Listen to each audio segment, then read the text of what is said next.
is the main man himself, Mani Hussein. Good morning. Good morning, Kal. Assalamu alaikum. How are you? Assalamu alaikum to all the viewers. May you be well with the grace of the Almighty.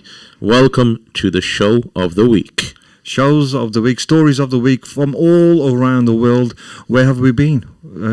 We've been missing for last week, wasn't it? We didn't turn up. Missing in action, Kal. What happened there? I'm going to say bluntly, some scum raided this building and stole some equipment. So we were unfortunately couldn't come in because police forensics were in here taking fingerprints and doing their job. So we had a week off. And restful week off, but hopefully the culprit's been caught or in the process of being caught. But these things happen. I suppose be grateful for small blessings, and it could have been a lot worse. It could have been. So due to the burglary last week, they stole all the telephones. The only phone they didn't steal was the landline number. So 01902 972-150 is the only way you could get in touch with us. Absolutely. Do pick up that phone and dial in, listen in, and contribute. Yeah, so if you are celebrating your birthday, your anniversary, any serious appointments that you want to share with us, do give us a ring, 01902 972-150. So what did you do last week, Manny? Last week, the kids were back in the full swing of getting back to school. My daughter has been off because there was a case in her school year, so she was back to a bit of home tuition. And apart from that, just work and more work, and then trying to keep healthy and hitting the gym. So that was the key thing. But I think in this period, just keeping safe and healthy was the main thing. Excellent stuff. Before we start the show, let me thank Alvina Ali for a fantastic an hour and a half of shopping and doing a little bit. Fantastic is one word to describe it. Glorious is another word, Cal. Magnificent is another word. Words cannot reach that peak for Alvina. Cannot do justice. Of course not. Cannot do justice, but we'll have to find a new dictionary, I think, Cal, and look up some more words or make some up. Definitely. Let's start the show. Let's get this over and done with. COVID. Boris is back. COVID crackdown bans late night takeaways, but allows deliveries. Shuts entertainment after 10 p.m. But gyms are open. Workers are forced now to stay at home and work after a few weeks before he said the country needs to go back to work. So what's his problem? I think I don't think he thinks there is a problem. I think there's a total confusion, because how can you have people locked down when you've been encouraging them to go out just 2 weeks earlier on the 50% off, and then also encouraging them to return to offices? It is just complete confusion. I mean, I'm lost for words on it, to be honest with you. Yeah, like you said, eat out as much as you can, get money off, go out there, go and support your businesses, and then a few weeks later, don't go out. Don't go out at all and lock yourself up. So, I mean, to be honest with you, I don't particularly blame the people. I blame the people who are making the rules and the policies, because if there was, some pure clarity on that, and not even clarity, consistency of approach, then it would be easier, because the common man just wants to, follow the rules and live an easy life as much as they can. So, yeah, it's not good. It's not good, and it's only heading in one direction. I think it's going to get much worse before it gets better. So you think we will have a total lockdown soon?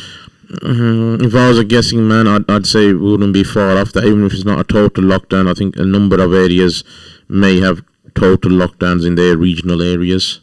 Maybe not nationally. I think it'll depend on number of cases. Like, as an example, Birmingham is absolutely rife at the moment. London's and same kind of thing. So is Wolverhampton. We're sitting in a time bomb just about to explode. Wolverhampton as well. Yeah, a lot of areas in the north. So yeah, I think he is going to gauge what happens in the next week based on the measures he's imposed. If the rate of infection does not drop, I think then there'll be further measures. And also our English listeners out there, it might affect Christmas. It might affect Christmas. We all celebrate Christmas. I know you're a big celebrator, aren't you, Cal? You know what? I like the time off in Christmas because with Eid, I don't really get the time off like a bank holiday Eid. Yeah. With Christmas, I do get the time off. So, yeah, we like to indulge in the Christmas spirit. Christmas festivities. And also, with Christmas, you know that the days off, you don't need to say, oh, I might be off, but I might not be. Exactly. At least we know December the 25th is definitely Christmas Day. Yeah. And I think, even if there is a lockdown, I've just got a funny feeling that he might, lift any lockdown for those couple of days. But I'm hoping, touch wood, by the time he gets to Christmas, we're out of this, situation and he's a bit healthier. Yeah, you're a very strong man, aren't you? You just said touch wood and he touched the table and all my screens moved. I'm a powerful person, this man he was saying I'm talking to. Got friends from all around the world as well, haven't you? Not as much as you, I'm sure, Cal. No, I'm feebly small compared to you. Okay, let's get some light-hearted stories. John Lewis axes staff bonus for the first time since 1953.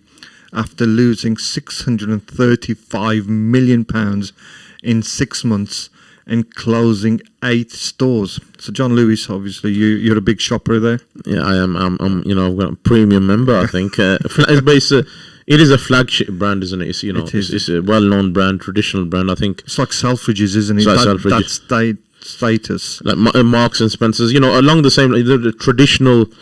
well-established British brands, so that's a massive effect, and I think the people I feel for is obviously the ones who are losing their jobs and all that. So it is. Chairman Dame Sharon White told partners announcements will come as a blow.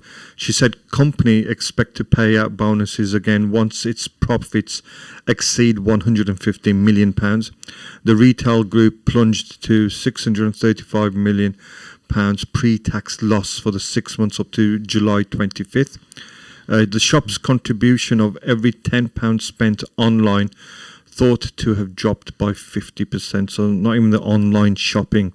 That's a huge drop. I mean, even online, like you say, there's a lot of people are shopping online, and for there to be that amount of drop is significant. I wonder what. So it must be. It's not just the. Obviously people can't shop in store. It must be something that the brand's doing if they're not even shopping online.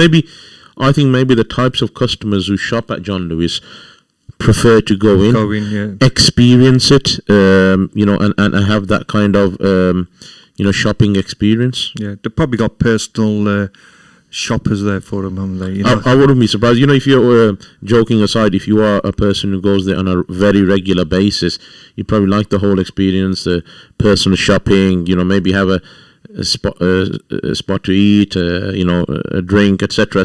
All that goes with it. Because they want to be spoiled, don't they? Yeah, absolutely. And this is a service John Lewis supplies their customers.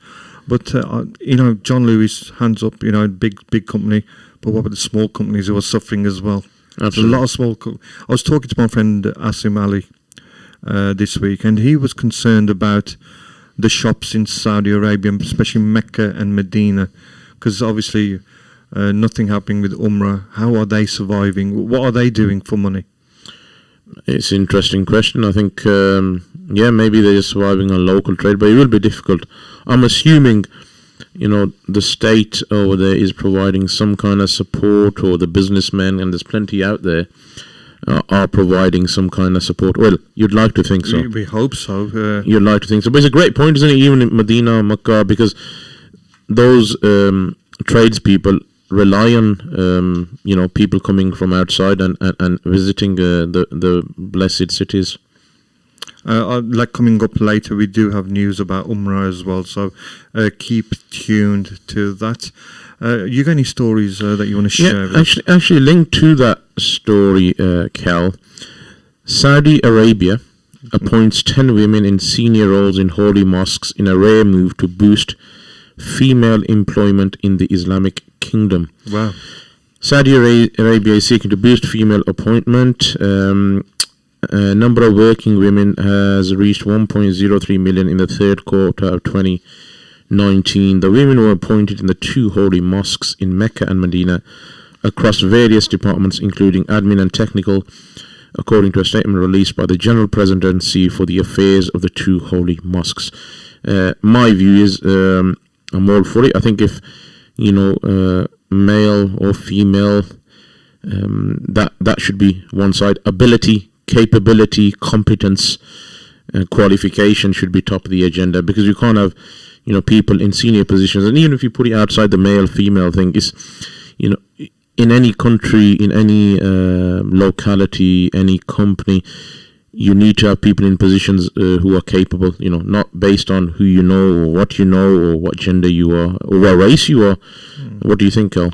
I think it's very big news coming from Saudi Arabia that women are obviously getting these highest status jobs as well, especially the way they've been treated in the past. Yeah, I think Saudi Arabia itself has opened its eyes and coming into the 21st century. Absolutely. I think only recently, women were allowed to drive. Yeah. Was it last year or the year before?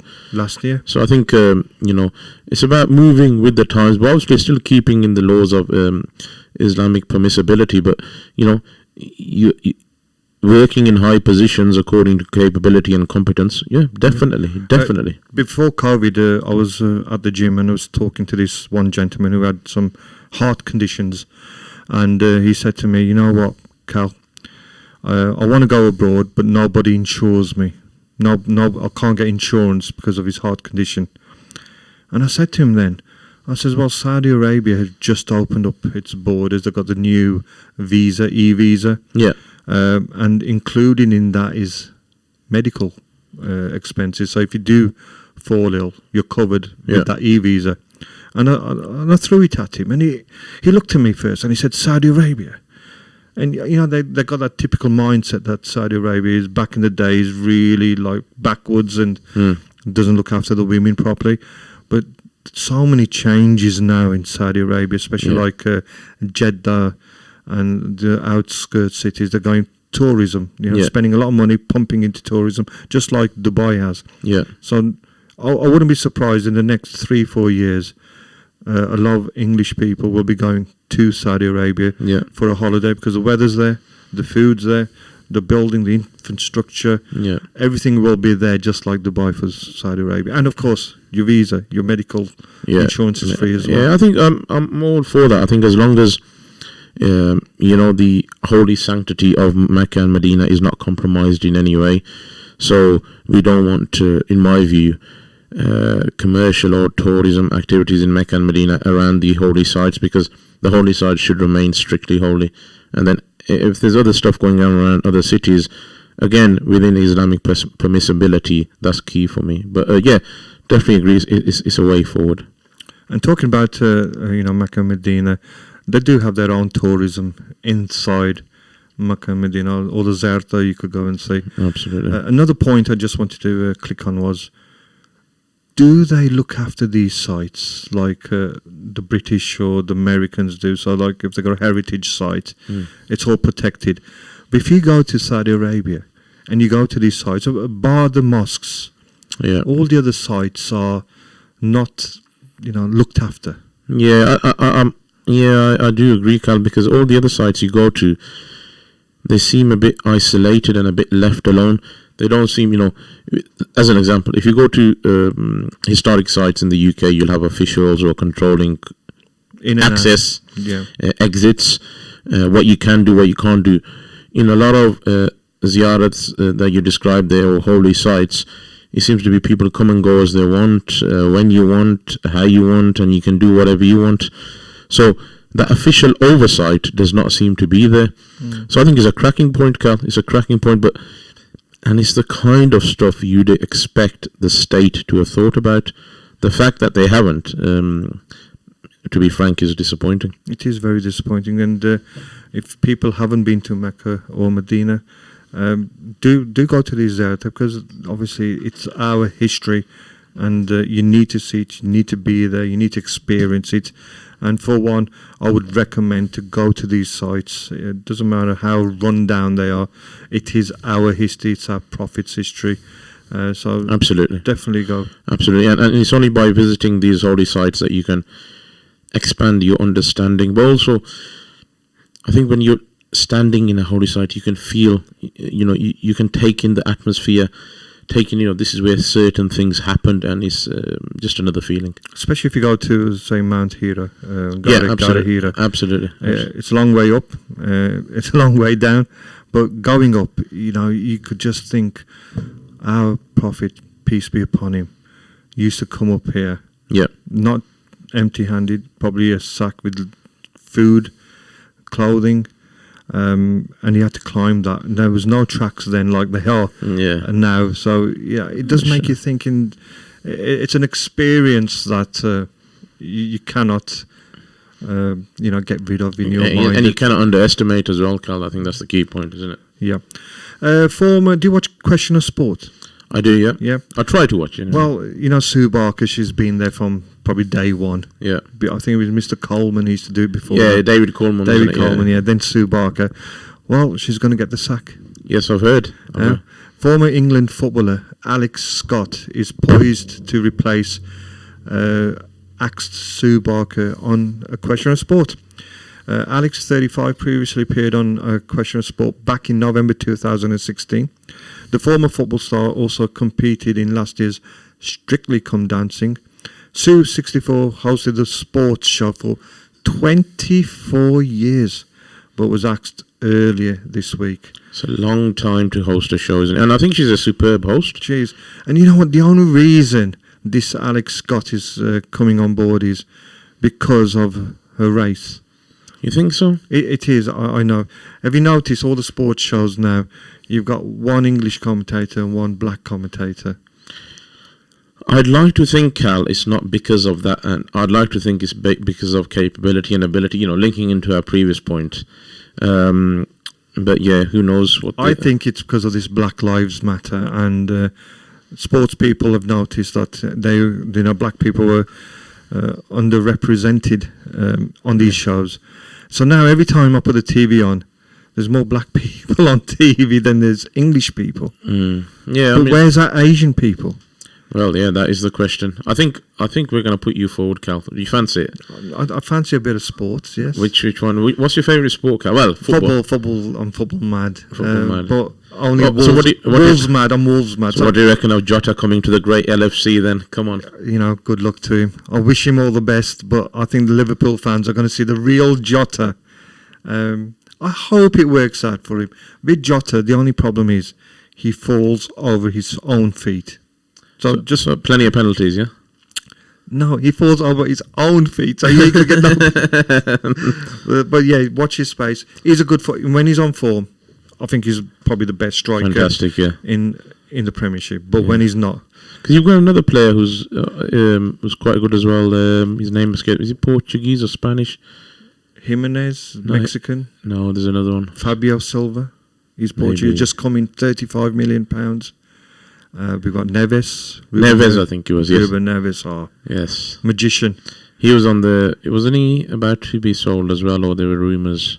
There's always rumours about Neves. Yeah. But he's a Wolves player. And anyway, let's start boring the ladies who are listening in, Cal. Let's move on. Okay, this one might interest the ladies.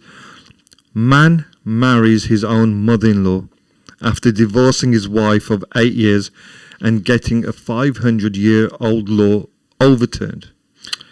So Clive Blunden, 65, and Brenda, 77, from Warrington, officially tied the knot in 2007. The pair planned to marry in 1997, but Clive was arrested due to lawful impediment. He campaigned for the law to be changed, and it was overturned 10 years later. Clive's ex-wife, Irene, previously said she felt her mother totally betrayed her, but now supports the marriage. So, marrying your own mother-in-law. Your face says it all. I don't know. I've kind of got a sickly feeling, but I don't know what to say to that. It's just bizarre. It's a bit, yeah. 01902972150 if you want to take part in any of our conversations. This one's actually just paused Manny Hussein in his own position. A story which obviously, could hit the headlines this week, and I thought I'd share it with the world. Yeah, I think you should share all stories. Everybody has their own opinion, but yeah, some stories are yeah, they generate different feelings. I think is the words. Shall we launch our competition for today? Absolutely. So the question today is, and we've got 2 prayer mats to give away on Ramadan Radio Wolverhampton, and the question is, how many minarets has Masjid Al-Haram got in its building? So how many minarets has Masjid Al-Haram got? And the only way to get in touch today is either if you text Manny directly, or you ring us on 01902972150, or you can text me as well if you got my phone number. Do give us a ring. Yeah, WhatsApp, text in, or phone in. Yeah, there's no WhatsApp. WhatsApp us or text. Personal WhatsApp. Yeah. 5 more minutes and then we have a little short break. Do you like chocolate? I don't mind a bit of chocolate. What about this Lind? Is it Lindit or Lind? Lint, isn't it? I think. Yeah. I think there's Lind and there's also Lindo, is it? Yeah, this is Lint. Lint, yeah. Lint fans who have already snapped up the brand's first ever Christmas tin are left disappointed by a pathetically stingy amount of chocolate in the £10 box. Nicky Gittins was disappointed by the number of chocolates in the tin, said the amount was pathetic and disgusting, and warned people not to buy one. Other Facebook users expressed horror at the price for the number of treats inside. Novelty Christmas tin cost £10, and guess how many chocolates are inside? 10. They're a bit more generous than that. Just a little bit more. 32. 32. Okay. 32 chocolates for a £10 tin. Would you buy it? They'd have to be, quite special to buy them. Yeah. At the moment, if you go to the chain stores, you could get all the big tins for £4. Yeah. And you get much more chocolate in them. Probably hundreds in them. Yeah. So from 32, well, say £4 to £10, you could probably get 2 for the amount of that, and you get. Yeah. I see what you mean. Where was this story? Where was this? This is in the newspapers as well this week. UK again. Yeah, UK again. We are chocolate mad, aren't we? What's your favourite chocolate, Khalid? I love all chocolates. Come on, Khalid, you have to pick one. If you and your better half, much better half, was sat at the dinner table and you were having some, after dinner treats. I know what she'd like. She'd like a dairy milk. Dairy milk, okay. Yeah. And yourself? Me, I love Star Bar. I love. Star Bar? Star Bars. Okay. Yeah, remember them? No. Next week, if you're on the show, I'm going to bring you a Star Bar. Star Bar, okay. Yeah. I look forward to that treat, Cal. See, I do what I say, not like Shabazz. Shabazz? I mean, shall we not get started on him, Cal? Because it's going to take a good while. He's missing in action again. And apparently... What's the excuse? He's stag doing in Wales. In COVID environment. Does he not know there's a lockdown? I suppose he doesn't. I mean, Cal, shall we start or shall we leave it? No, I think we'll leave it on the day until it returns, and then he returns. When he returns, if he returns, yeah, we'll see if he returns. So let's see. Here's another one for you. Go for it. Solicitor caught in undercover TV sting, offering to arrange sham marriage for £13,000 so client could flout immigration rules and stay in the UK, is now struck off. So rightly so. Yeah. So up and under. Yeah. Zulfikar Ali. Let's name and shame. From? I don't know. Okay. Not yet. Zulfikar Ali told the reporter posing as an immigrant he could arrange a marriage. He said he would have to pay £13,000, unlucky for him, to pay off the bride and stay in the UK. He said a fake marriage was quick and easy way of remaining in the country. A tribunal banned him from working again and ordered him to pay £26,500 costs. So. Rightly so. There's nothing that riles me more. I find very grating and can get quite angry about it, is the fact that people who can help others, whatever position they're in, they choose to abuse that position.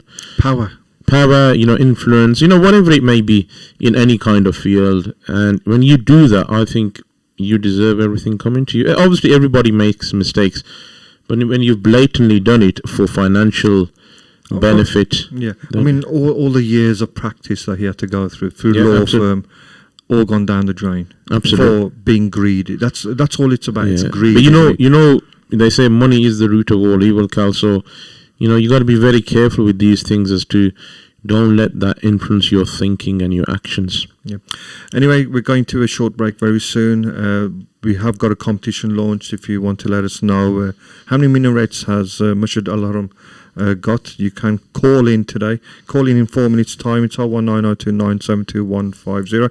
If you want to share any stories from around the world, if you want to talk about anything, that is the same number, 972-150. Don't forget, we're on Facebook Live and we're on YouTube Live as well, so you can watch us at the same time. So we'll see you in around about 4 minutes time. Thank you.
Welcome back to the second part of Stories of the Week. You're listening to Ramadan Radio Wolverhampton with Khalid and Manny. It's exactly 11 a.m. It is September 27th, 2020. Is this the end of insurance rip-off? £1 billion savings predicted as firms are stopped from charging existing loyal customers more than new ones. The FCA found insurers were making it harder for customers to stop automatic renewals by keeping them on hold on the telephone for a long time. These practices were costing around 6 million households an average of £200 extra a year. Have you been in that position, Manny? Well, being on the phone for too long. Yeah, I think there comes a time where you just think, you know what, forget it. To save a few quid, yeah, I'll just give up. Yeah, it happens to me all the time. It's not good, is it? It's not good. First, you spend 42 an hour to get through to the person speaking to you. Yeah. And then they want to know your medical history about everything. They need to know everything about you. And then all you're trying to do is save a few pence, like you say, and you think, was it worth it? Yeah, but you know, there is a lot of technology that's being introduced, because I am working on that, on various programs of work at the moment, whereby, you know, either rather than staying on hold, companies can phone you back. Also, you know, when you say your name and date of birth and all that, if you phoned in once before, it'll automatically authenticate you based on your voice. Really? Based on your phone number, based on how you talk, and all of that kind of stuff. And there's a lot of technology out there that does that. And so watch this space. It's just a matter of companies spending money to do that. And it can be made so easy, that customer journey. And why is it that, say, like myself, I had to have new insurance a couple of weeks ago. Yes. I've got, they only give you maximum 9 years no claims bonus. Yeah. But, you know, obviously I've got about 12 to 15 years no claim bonus. I'd expect nothing less from your candidate, drivers such as yourself.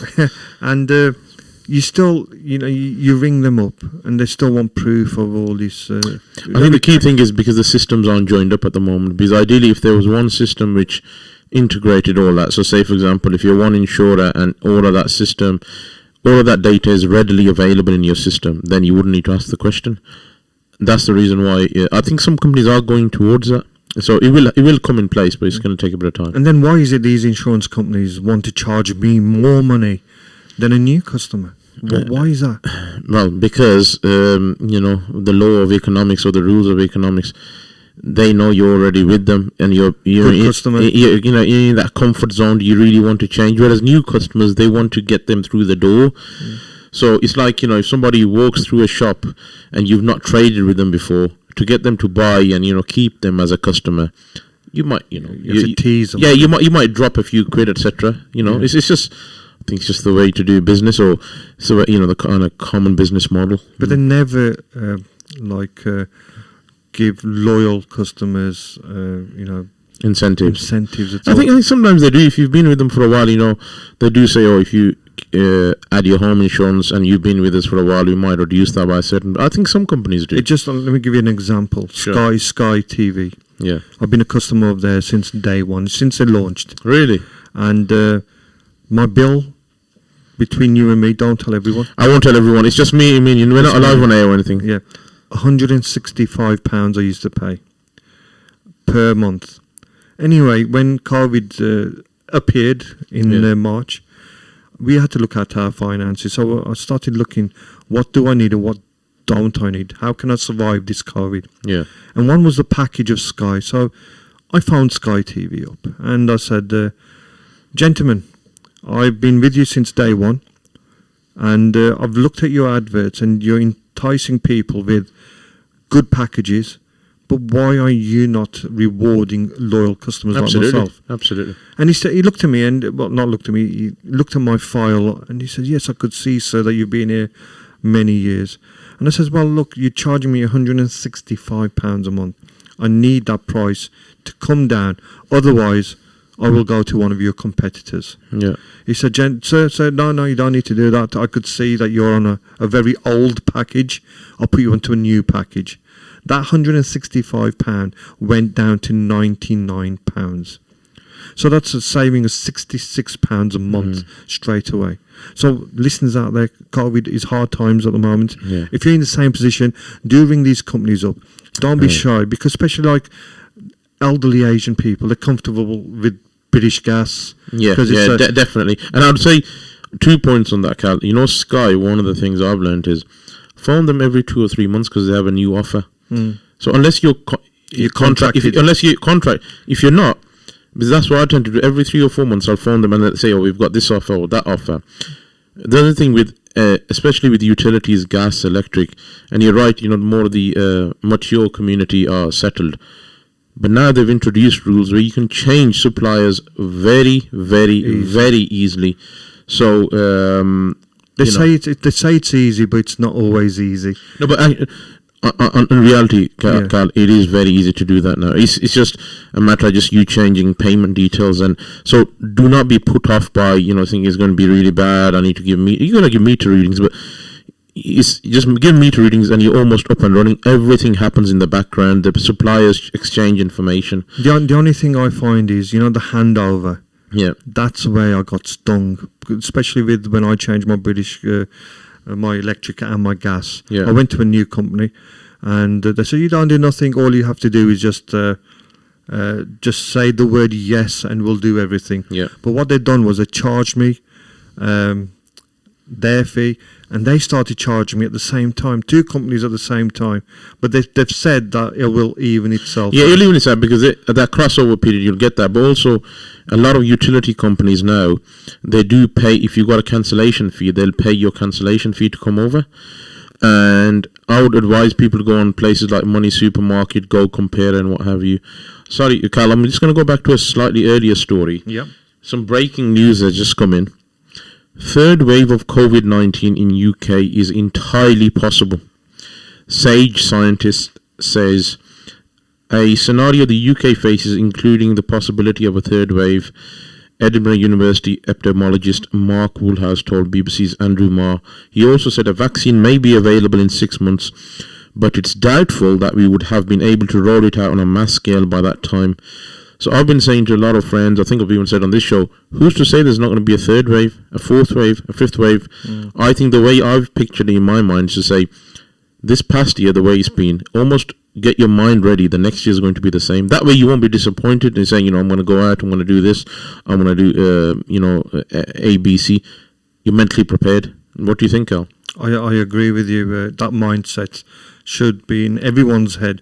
Don't take anything for granted. Just like you said, wipe off next year as well. I mean, just between me and you again, I was planning another holiday because I haven't had one this year. Yeah. So I did say to the wife, let's go somewhere next year, but the back end of next year, maybe August, September. Yeah, maybe. I would say, I don't know, Cal. I mean, if I take COVID insurance. Yeah, I think all of these suppliers have got that anyway. So it's why not? And you like a bit of travel, don't you, Cal? I love travelling. You know, this year, to be fair, I've done my share of travelling this year. I've already been to Saudi Arabia, Dubai, and Spain.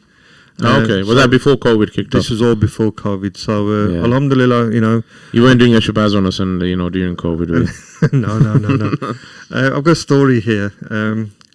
Unfortunate moment: a COVID conscious pensioner mistakes slushy machine for hand sanitizer at a petrol station. I did see this video actually. It's funny, wasn't it? It's funny.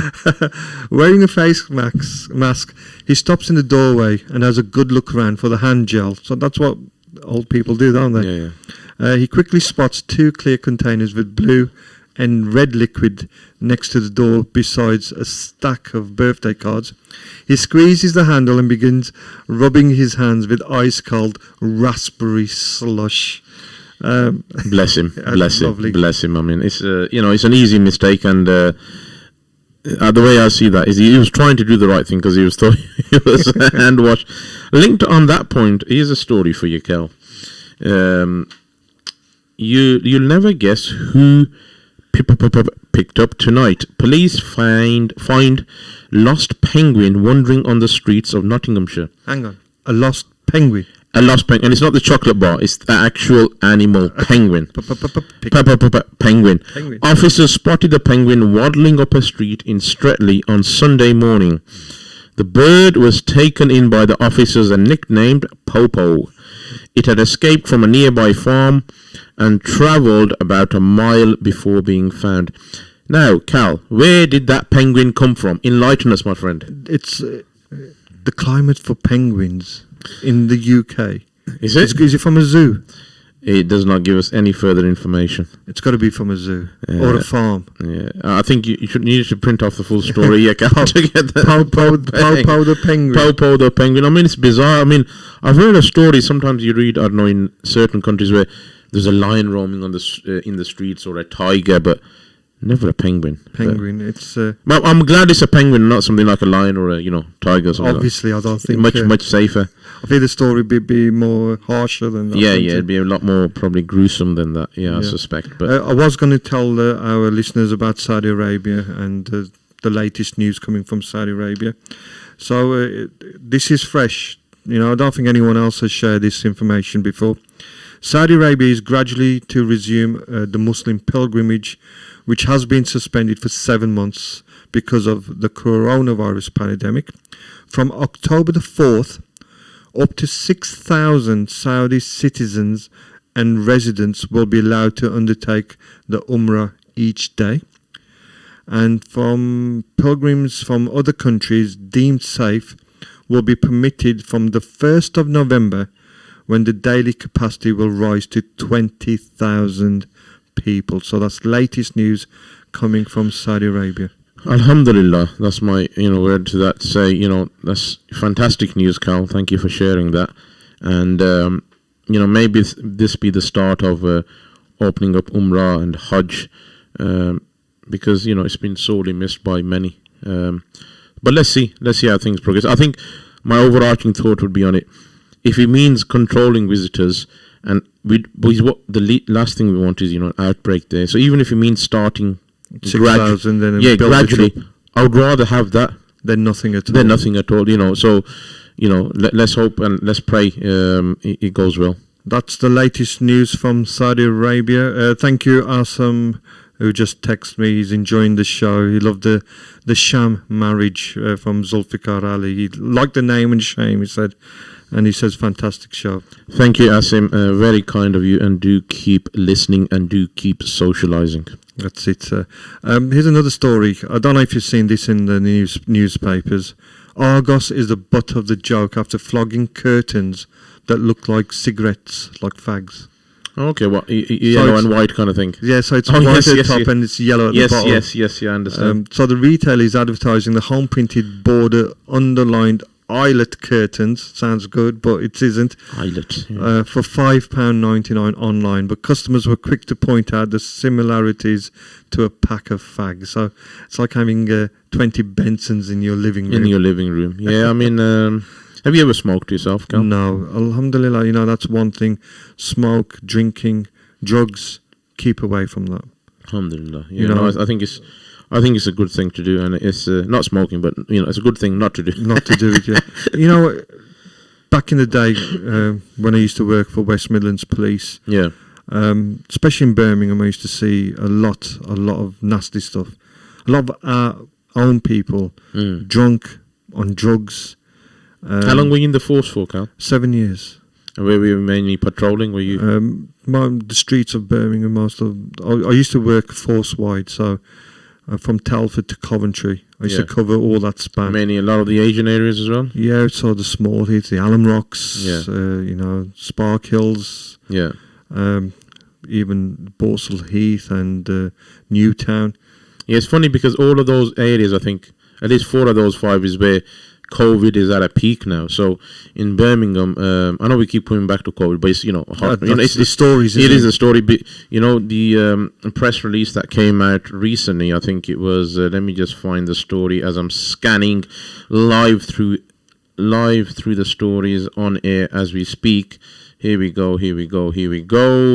The 70 positive cases have been identified in Spark Hill in the past 7 days alone. Wow, 10 a day. 10 a day average. It's the biggest hotspot yet, but clusters of cases have also developed in other inner city areas, with at least 40 new cases each in Sparkbrook and Borsal Heath East, Alum Rock, Hall Green North, Moseley, North Edgbaston, and Bromford and Hodghill. So mainly, Asian communities. yeah, Asian community. So why is it? Why are they not listening to the government? I don't know, Cal. I mean, I'm thinking, are they not listening? It may be a bit of that, okay. But is there something in our genetic makeup which is making us more prone to have it? Not sure. I think the genetic makeup is not listening to the government and Yeah. not abiding by rules and going to restaurants, going into people's gardens, especially these neighbours.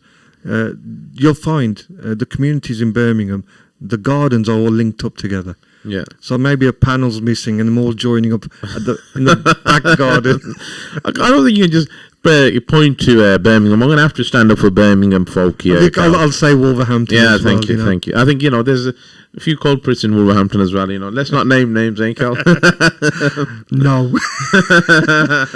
And talking about COVID, Middlesbrough's manager Neil Warnock and West Ham's manager David Moyles, they both got COVID as well.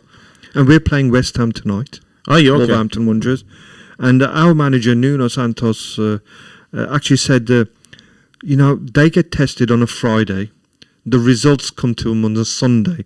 So a few hours before the football match. Why can't they get the results sooner rather than later is the question. Yeah, that is a great question. I mean, surely the science is there and the technology is there to make that available. But I would say where, it affects more vulnerable people. So as an example, Carl, what I would say is, look, if somebody's young and healthy and you think even if they do have it, it's not going to have a massive effect. I think if you know somebody's elderly or young, then and it's more likely to affect them, maybe give their results sooner. Yeah.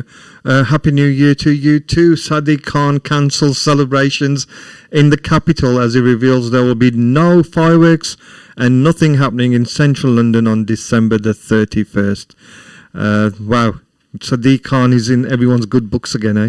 Absolutely. I think Sadiq tries to do good by the public, and obviously being in politics, you're never going to be the favourite of people all the time. It's a tough role to undertake. So, but I think for the position he's been in, he's been doing it for a number of years. I think he's doing a great job. I think he's doing an absolutely great job. We think that he's doing a great job, but I think again racism comes into this as well, and I think a lot of non-Muslims, non-black people, their opinions differ. I do feel sorry for Sadiq Khan. Yeah, like I said, I think he's doing a grand job. He's doing a grand job, and he's been in the role for a number of years. And remember, he's governing one of the major cities of the world, very cosmopolitan, huge number of businesses there. So I think he's doing a fantastic job in tough circumstances, and good luck to you, Sadiq, and keep up the great work. December 31st, when I was young, when I say I was in my teens, me and my mates used to go every New Year's Eve to Trafalgar Square to celebrate. Yeah. And then keeping it clean, Cal. Obviously. The 1 year news was coming around that people were going around with injections with the AIDS virus in there and going and stabbing people with it. From that day on, we never ever went back to New Year's Eve in London. So obviously that really scared me. That must have been quite traumatic. Yeah. Why would anybody do that? What kind of? There's some sick people out there. Yeah. It could be medically sick as well, and could be just sick in terms of just being quite, violent and envious, just envious, hating on people, etc., etc. So you don't know what's going on with people. People's heads, it's mad. Different places, and I think that's why it's so important at the moment, Cal, where you can support people, genuinely support them through these troubled and difficult times. Do reach out and actively reach out to people, whether that's neighbours, whether that's friends, whether that's somebody you haven't talked to for a long time. Make that effort, people. Make that effort, and never undermine your intention and your effort, because that little act of kindness may go a long, long way. So do that. Definitely. Do you like you're a man of the world? You like going to eat in these posh restaurants? Well, I've tried a few. I'm not as posh as yourself, Cal. I mean, I could never reach that. Never reach that level. He says all this, but I know for a fact he's one of these lads who loves life. He experiences the the fromage of the fromage, if that's a word. Gordon Ramsay is accused of treating his customers as a joke after diner was served a tiny steak with over-salted chips. Guess for how much? Tenner? £23 at his York and Albany restaurant. A plate of chips, yeah. It says salty chips. Yeah, salty chips, yeah. Gordon Ramsay is savaged online by a customer who visited his Camden restaurant. Posting on TripAdvisor, diner left 1 star for the British chef York and Albany. The post suggested the portions were a joke and the fries were over-salted. So he's a Michelin-style chef, Gordon Ramsay, and he's producing utter like that. It's not good, is it? I mean, I've got a lot of respect for Gordon in terms of the work he does and the way he's... let's say he was one of the pioneers of, showing how men can cook and how good they are at cooking, but there's limits to everything, isn't there? And I think charging extortionate prices for a plate of food is not good. Me and the wife went to Dubai, and it was one of our anniversaries, and I thought I'll spoil her, As you do. As I do every day. But this day we went to a restaurant. You know what? I even forget its name. Do you know that Turkish chef who? Yes. What's his name? Something Bey. Yeah, his name does escape me. Bey. Yeah. The one, likes a bit of a sprinkle, doesn't it? Sprinkle of salt. Yeah. Anyway, we went to his restaurant. Yeah. And very posh hotel it is, and the restaurant's based. As I said, Cal, I'd expect nothing less from you. Yeah. So I went in there and we ordered some food, and the way they present the food and bring it over to you is just out of this world. Of course, yeah. But the price was out of this world as well. So guess how much I paid for a 3-course meal? And we didn't go OTT, so just for a 3-course meal, just me and the missus. Okay, both of you, yeah? Obviously 3-course meal. I would say £140. Wow. I was expecting you to say much less than that. But yes, I paid over £220. And when that bill came to me, the sweat started on my forehead. we looked at each other thinking, oh my gosh, 220. And the best thing is, the food was excellent. Can't fault the food. We were still hungry. You're still hungry after. We're still hungry. So what did you go to KFC afterwards or something? We went to the Dubai Mall and we went up to the food court and we got ourselves another meal. There you go. I think a lot of those places you go to, it's not necessarily to fill your stomach. It's more to kind of experience it, isn't it? Yeah, it was like a tick the bucket list. Yeah. Been there and done it. But the main thing is, Cal, put the money aside. Was your better half happy for Oh, it? yes. I mean, does anything... yes. I mean, that, and the word I'd use for that, Cal, is priceless, isn't it? It's like... Do you remember the old MasterCard adverts where they were advertising and the guy was trying to get home for Christmas and he was experiencing one obstacle after another, and then when he got home, he could pay by MasterCard and they said, priceless. Do you remember that advert? Or am I... you probably don't, I have... You'll have seen it, but they say priceless. But linked to that story and around finances, here's a story for you, Cal. Vatican Cardinal resigns from his post amid yeah. £180 million financial scandal following purchase of London apartment block using church funds.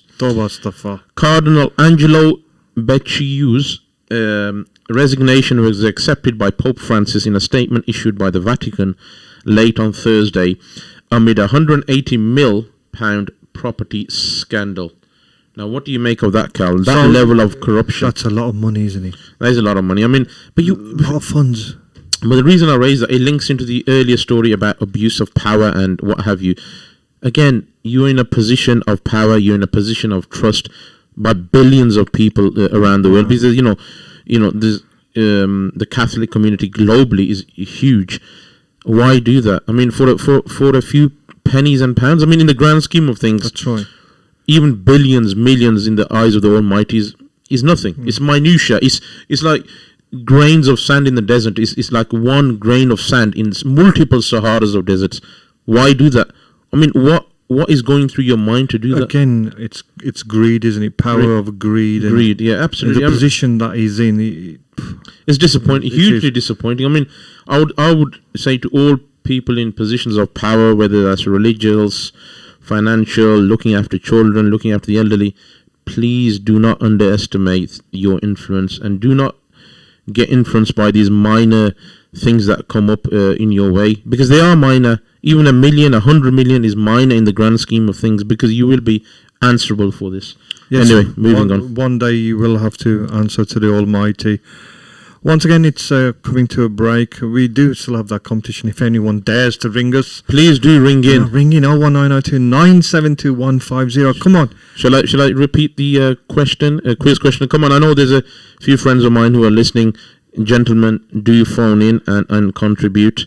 So, how many minarets are there in the Masjid al-Haram, the vicinity of Masjid al-Haram?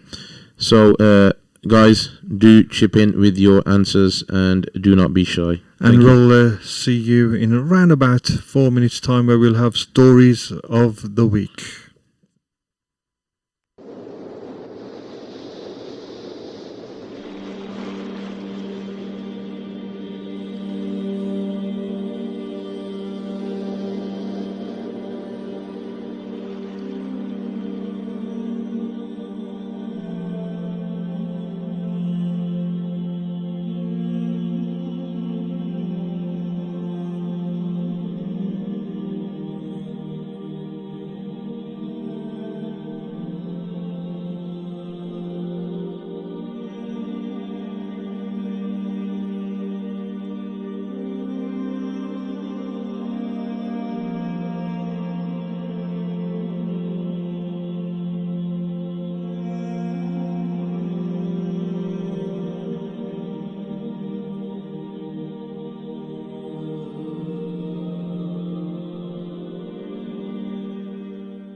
Welcome back to Stories of the Week. Today is September 27th, 2020. It's the 271st day of the year with only 95 days left to go. This day in history, in the year 70, long time ago, the walls of upper city of Jerusalem battered down by the Roman army. In 1066, William the Conqueror's troops set sail for England. In the year 1825, George Stephenson's locomotion number 1 becomes the first steam locomotive to carry passengers on a public rail line, the Stockton and Darlington Railway in England. In the year 1908, Henry Ford's the first Ford Model T automobile leaves the Paquette plant in Detroit, Michigan. In the year 1937, the first Santa Claus training school opens in Albion, New York. In the year 1940, 55 German aircraft shot down above England. And in the year 1961, Sierra Leone becomes 100th member of the UN. This day in history, in 1989, Sony purchased Columbia Pictures for a mind-boggling £3.4 billion in cash. That's a lot of money in cash. That's a lot of money in cash, yeah. In the year 2015, do you remember this? A supermoon coincides with a lunar eclipse, creating a blood moon over much of the Earth. 5 years ago, that was. It literally seems like a couple of years ago. It shows you how quickly time goes by. I've got a love. Last week we were supposed to come on air, obviously with the unfortunate circumstances. I couldn't do this story, but I thought I'd share this story anyway. Last week Sunday in 622, the year 622, Prophet Muhammad, peace be upon him, and Abu Bakr arrive in Medina. Subhanallah. So that was last week. Mad, isn't it? If you're celebrating your birthday, in 1862, the first Prime Minister of South Africa, Louis Botha, born in Greytown, South Africa, celebrating his birthday. In 1867, Rosa Lewis, English chef and owner of the Cavendish Hotel, London, born in Leighton, Essex. In 1907 was born Bhagat Singh, Indian freedom fighter, born in Jaranwala. What a warrior he was. I think he was he Sikh warrior? Yes, Bhagat Singh. Loads of films about him as well. Yeah. Unfortunately, he died at a young age as well. Was he only about late 20s when he died? Born 1907 and died in 1931. 1931, so he's only 24. 24, young. Celebrating their birthday, Indian director made the film Waqt, born in Lahore, British India. Yash Chopra, Indian director, 1932 he was born. Also born in 1932, Jeff Bent, English soccer fullback, played for Manchester United. He died in the Munich air disaster. In 1953, one of Manny's favourite persons, Diana Abbott, a British politician. Sorry, Cal? The first black woman elected to UK Parliament. Who elected her?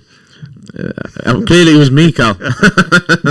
In 1972, Gwyneth Paltrow was born, an American actress, starred in The Pallbearer, Emma, born in Los Angeles in California. In 1983, Sherman Tang, Hong Kong actress. Rakshanda Khan, Indian actress, born in 1974. And finally, born in 1835, Jaipur Ram Singh II, the Maharaja of Jaipur. He was born this day in history. What month are you born in, Cal? I was born in January. January, okay.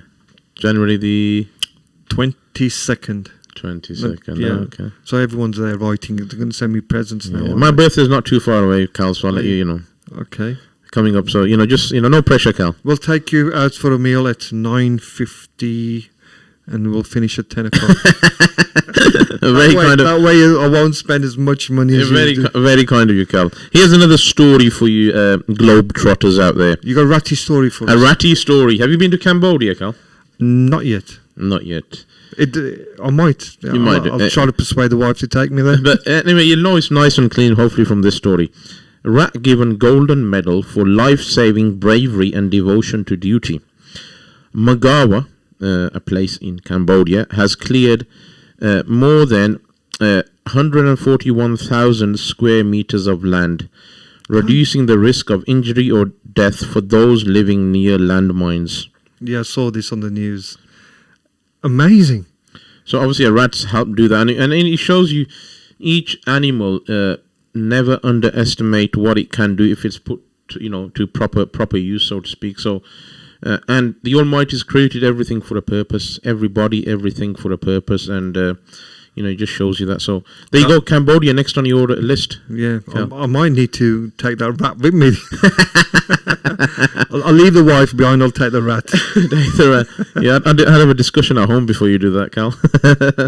I don't think she'll make me go to Cambodia for some reason. The new iOS 14 feature warns you if someone is spying on you through your iPhone. You got an iPhone? No, it's an Android. Android, okay. Well, look out for the orange dot at the top of your screen if you got an iPhone. The dot pops on an iPhone display as a warning that apps are watching and listening. So you're into your technology. You probably actually make some of these. Yeah, you're not saying much, are you?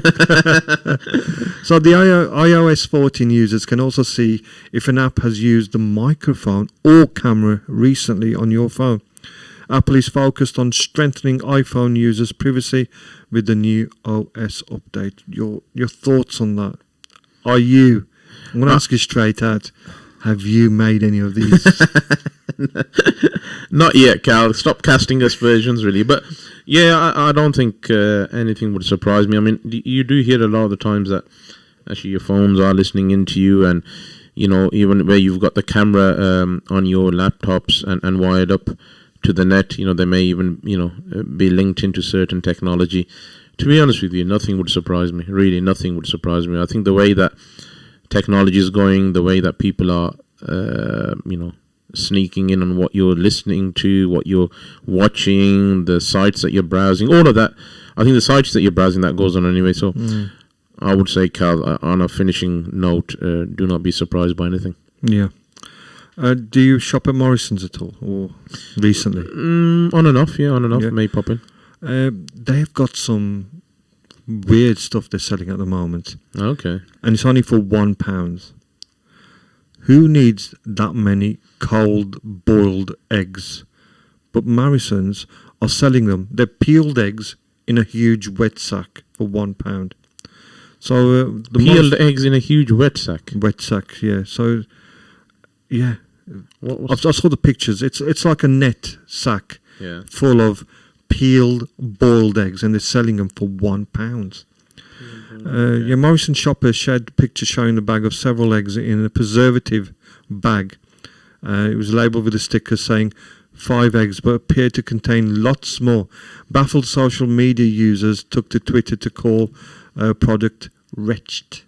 So yeah, it's sort of a bit strange. Who would buy that? About peeled eggs? Peeled eggs. I don't know. For £1, it's a good bargain. It's a good bargain, but yeah, I wouldn't buy it. Would you, Cal? No, definitely not. Especially if they're peeled. You want something clean, don't you? Yeah. It's sort of a bit. Yeah, it doesn't quite. Yeah, it paints a picture which isn't very appetizing, in my view. But yeah, it might appeal to some people. Right, Cal. On a lighter note, who do you think does more ironing, men or women? You know what? I'm going to go and say men. You sure? No. The only reason is because you probably think I was going to say a woman, but that's what I'm saying, men.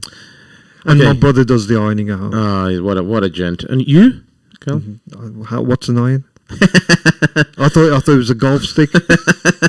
I must say I'm not far behind you, Cal. But anyway, let's move swiftly on. Do men really do more ironing than women? Survey finds 52% of British men claim they do most of the clothes pressing in their home. Survey found that 52% of British men say they do most of the ironing. Men from Yorkshire are the biggest ironers, with 60% working flat out. Flat out.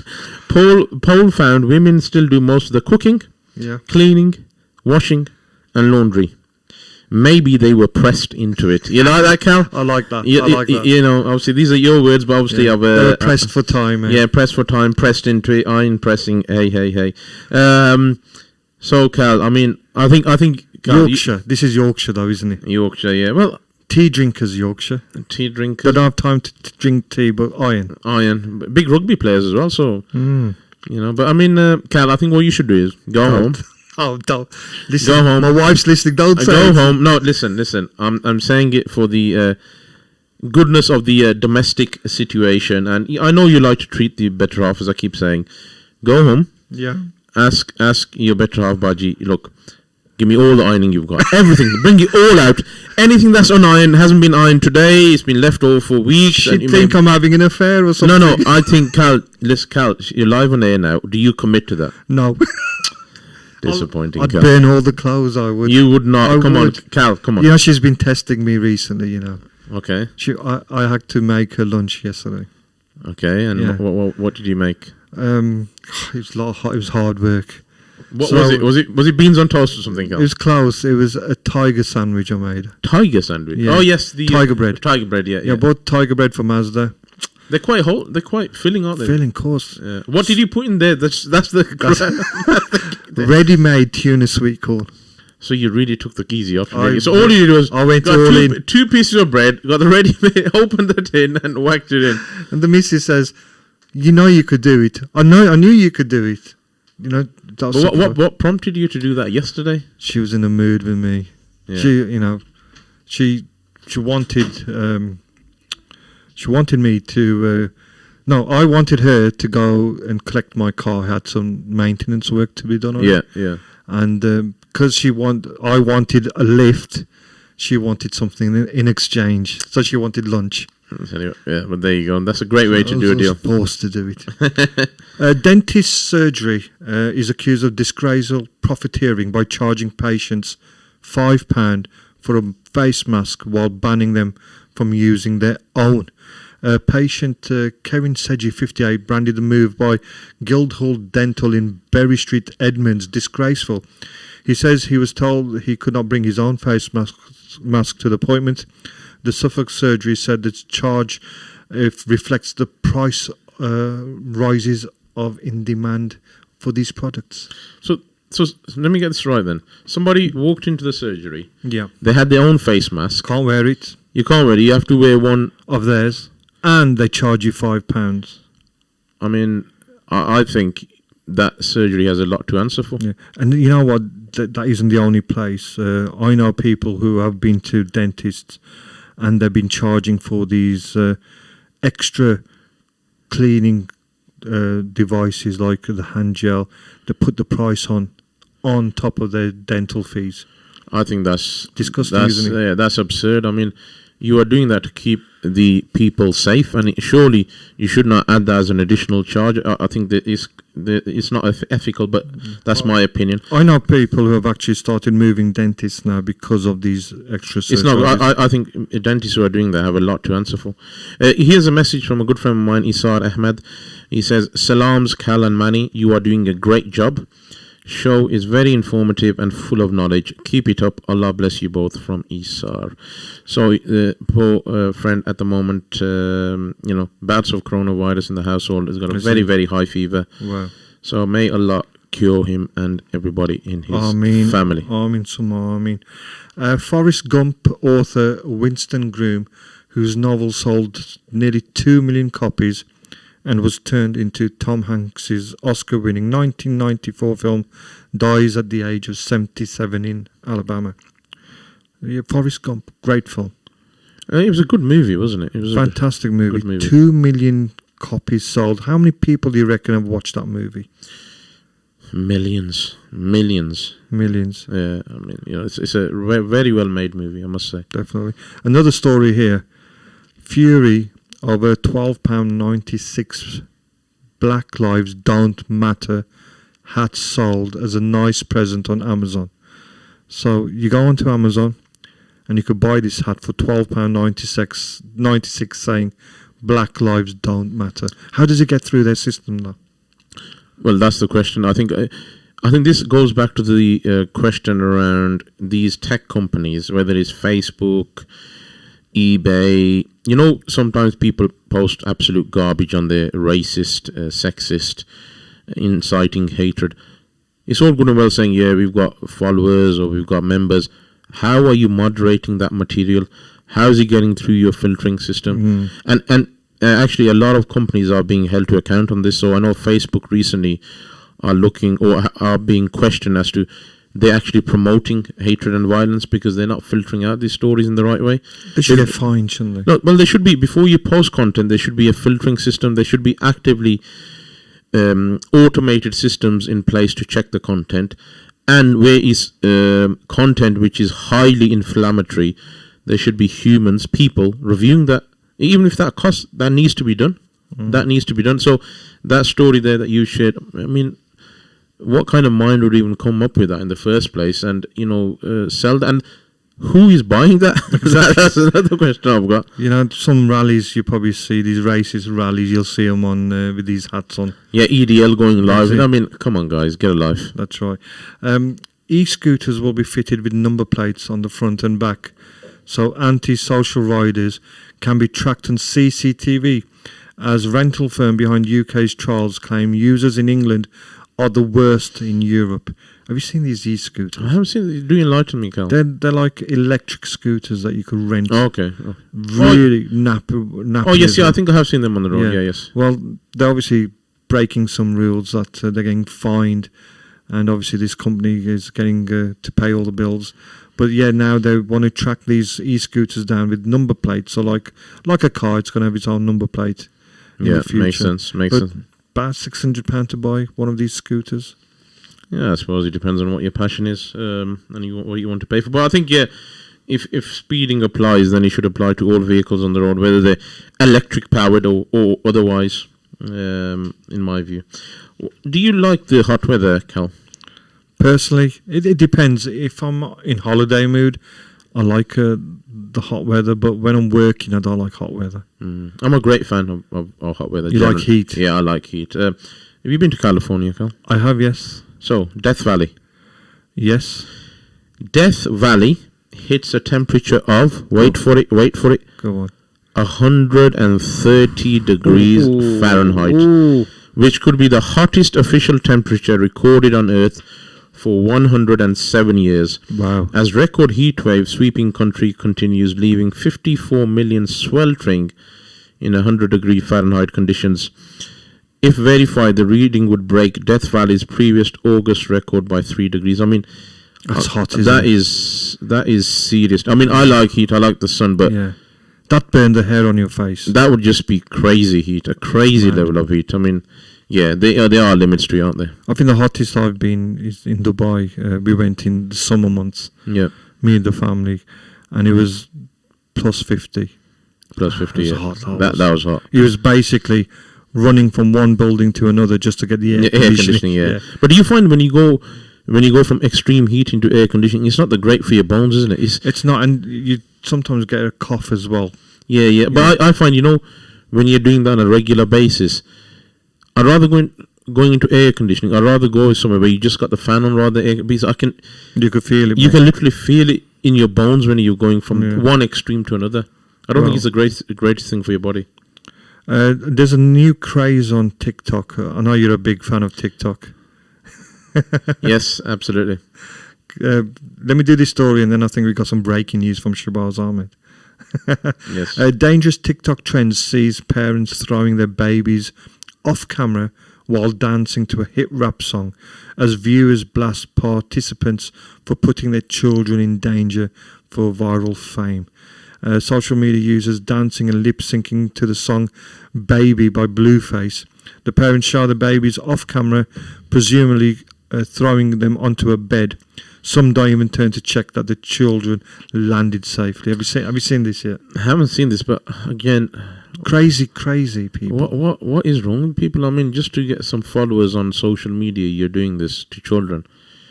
I mean, it's very disappointing. It just shows the state of the world at the moment. So Shabazz has been in touch. Shabazz Ahmed, our senior presenter, very senior. He just tried calling me. I have just prompted him to say, Shabazz Ahmed, if you are out there somewhere, please do phone in. Did he say he's out and about at the moment, Phil? He's in the hills of Wales, the mountains of Wales. He's quite fond of Wales nowadays, isn't he? I think he's a Welshman. Can you imagine him coming back and speaking Welsh to us, Cal? Yeah, he likes his sheep as well. Let's not go. He's there. probably come down with some halal sheep for us. Yeah. Storing them up for Qurbani next year. That's it. Yeah, making some extra money. Yeah. So we did have a competition launch. Nobody actually phoned in, did they? Come on, guys, you let us down here. Come really, on. really bad, isn't it? Anyway, Shall I give the answer anyway? let's give the answer. The question was, how many minarets has the Masjid al-Haram got in Mecca? And the answer, Manny? 7. 7 minarets. Beautiful minarets overshadowing the masjid. And I believe there's some new ones being built soon as well. Yeah, I think there's a lot of construction ongoing. A lot of construction happening in there. I just think, with the Makkah Sharif, I don't think there should be too much, over it, because obviously that's the key site and our holy site. So I think it just undermines it slightly if you've got buildings and other things. Have you been up the clock tower yet? Yes, I have, yeah. That's a nice image. If you go up to the clock tower and look down, beautiful image of the Kaaba as well. Alhamdulillah. And if you, as Kal said before, if you have not been, try to make the effort to be go. Definitely. Just a few quick stories before we say goodbye. Dogs have started work at Helsinki airport to sniff out coronavirus. Trained dogs can detect COVID-19 with close to 100% certainty. A study of the University of Helsinki's veterinary facility claims. So dogs working hard as well as rats. Yeah, I mean, it shows you the beauty of animals and what they can do if put to good use. So may they thrive in that environment and may long continue. And one last story from me. It was a Spanish triathlete has drawn praise from around the world for letting his opponent win the race after he made a wrong turn. Diego Mantriga allowed Britain's James Teagle to finish ahead of him in the Santander triathlon. Did you watch that? I didn't, but he took the wrong turn, the British athlete, and this Spanish guy, Diego, actually went in front of him, then realised, you know what, he made a wrong turn. How noble. I mean, how generous. And how generous. I mean, it takes a big heart to do that. So he gave up his chance of winning a medal to obviously let the British. But his good deed now has viraled around. Right, and by doing that kind of good deed and putting your own personal ambition to one side, that might inspire a number of people to undertake acts of generosity or similar. So, Diego, well done. May God bless you. Thank you very much. Manny, unfortunately, time's caught up. Thank you again. No, thank you, Cal. It's been a pleasure as always, and a pleasure. A thank you to all the listeners listening out there, and thank you for taking the time out. Again, we'll see you next week, Sunday, 10:30. If you like the show, tell us. If you didn't, tell me. Until next week, take care. Khuda Hafiz. Take care. Bye.